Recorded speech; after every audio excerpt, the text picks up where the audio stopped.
आरंभ यहाँ होता है, आदि में परमेश्वर ने आकाश और पृथ्वी की सृष्टि की। पृथ्वी बेडौल और सुनसान पड़ी थी और गहरे जल के ऊपर अंधियारा था तथा परमात्मा का आत्मा जल के ऊपर मंडराता था। जब परमेश्वर ने कहा कि उजियाला हो तो उजियाला हो गया, और परमेश्वर ने उजियाले को देखा कि अच्छा है, और परमेश्वर ने उजियाले को अंधियारे से अलग किया, और परमेश्वर ने उजियाले को दिन, अंधियारे को रात कहा। सांझ हुई फिर भोर हुआ, भोर माने सुबह। इस प्रकार ये पहला दिन की रचना की प्रभु ने, परमात्मा ने, परमेश्वर। फिर परमेश्वर ने कहा कि जल के बीच एक ऐसा अंतर हो कि जल दो भाग हो जाए, तब ऐसा ही होगा।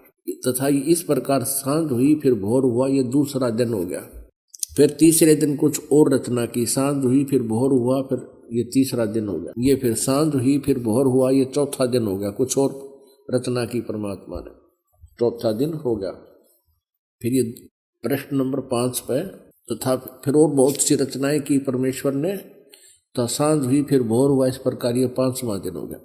फिर परमेश्वर ने कहा कि हम मनुष्य को अपने स्वरूप के अनुसार अपनी समानता में बनाए, और वे समुद्र की मछलियों और आकाश के पक्षियों और घरेलू पशुओं और सारी पृथ्वी पर और सब रेंगने वाले जंतुओं पर जो पृथ्वी पर रेंगते हैं अधिकार रखे। तब परमेश्वर ने मनुष्य को अपने स्वरूप के अनुसार उत्पन्न किया। अपने ही स्वरूप के अनुसार परमेश्वर ने उसको उत्पन्न किया, नर और नारी करके उसने मनुष्यों की सृष्टि की।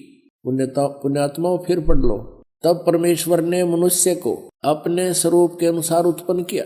अपने ही स्वरूप के अनुसार परमेश्वर ने उसको उत्पन्न किया, नर और नारी करके मनुष्यों की सृष्टि की। आगे देखिएगा। फिर परमेश्वर ने उनसे कहा, मनुष्यों को, सुनो, जितने बीज वाले छोटे छोटे पेड़ सारी पृथ्वी के ऊपर हैं, और जितने वृक्षों में बीज वाले फल होते हैं, वे सब मैंने तुमको दिए हैं, वे तुम्हारे भोजन के लिए। आगे देखिएगा। तब सांझ हुई फिर भोर हुआ, इस प्रकार 6वां दिन हो गया। और बहुत सी रचनाएं की इसके बाद। अब 7वां दिन देखो। यूं आकाश और पृथ्वी और उनकी सारी सेना का बनाना समाप्त हो गया 6ठे दिन। और परमेश्वर ने अपना काम जिसे वह करता था 7वें दिन समाप्त किया, और उसने अपने किए हुए सारे काम से 7वें दिन विश्राम किया। और परमेश्वर ने 7वें दिन को आशीष दिया, उसे पवित्र ठहराया, सृष्टि के सारी रचना के काम से विश्राम।